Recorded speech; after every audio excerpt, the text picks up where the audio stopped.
As he welcomes us to his office, 54-year-old Raphael Moria may look like any other person who can tell between night and day. And I know as I grow, my eyes will diminish completely to total blindness.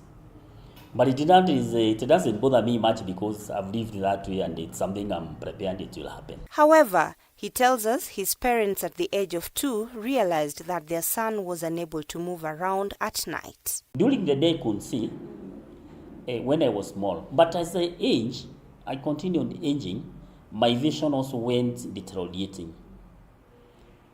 Until at around 40 years, I completely could now not be able to do my things even during the day, personally.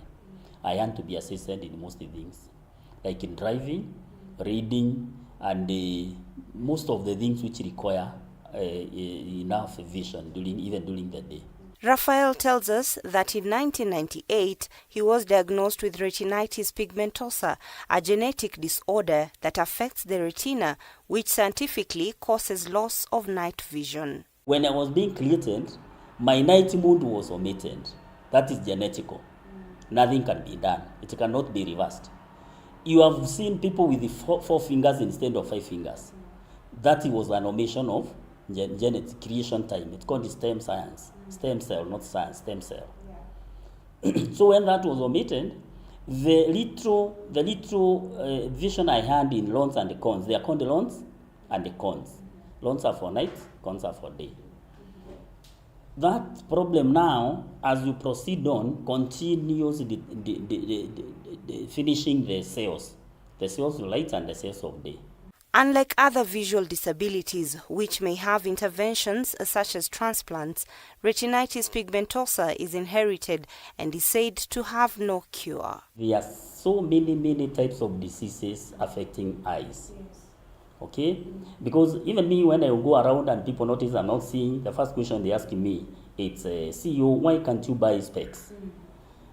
Problems of eyes don't really only are sorted by specs. The difference of my problem with others is mine is hereditary. It is inborn. Okay? It cannot be cured. We are very few people in the world. In fact, we are less than 5 million people with my kind of problem.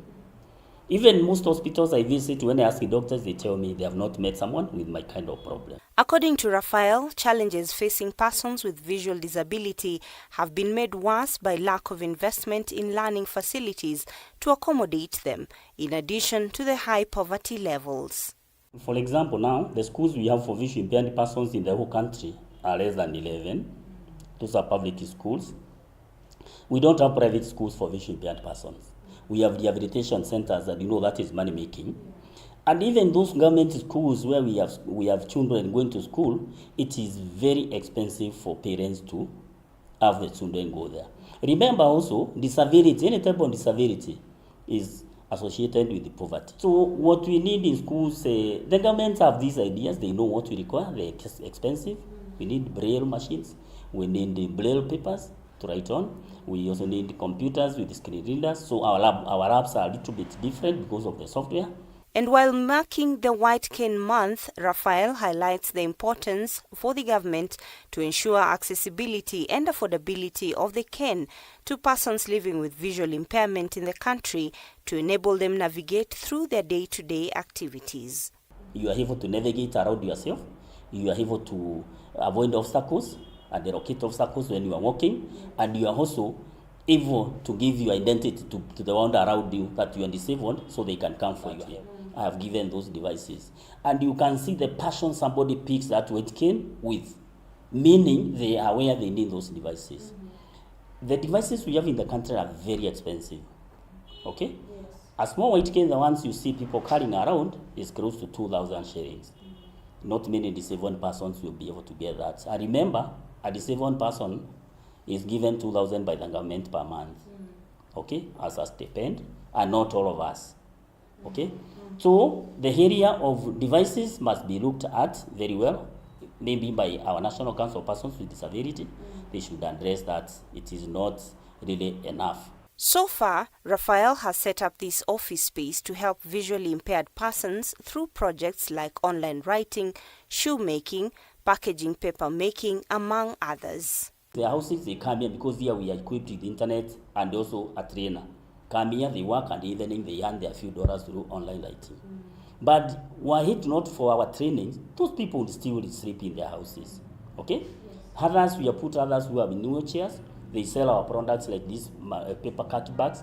They work out in the morning, they write their charts, and they do business.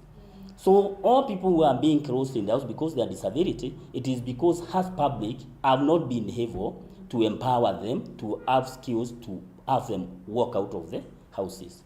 Robbie Omondi, K24 Health Beat.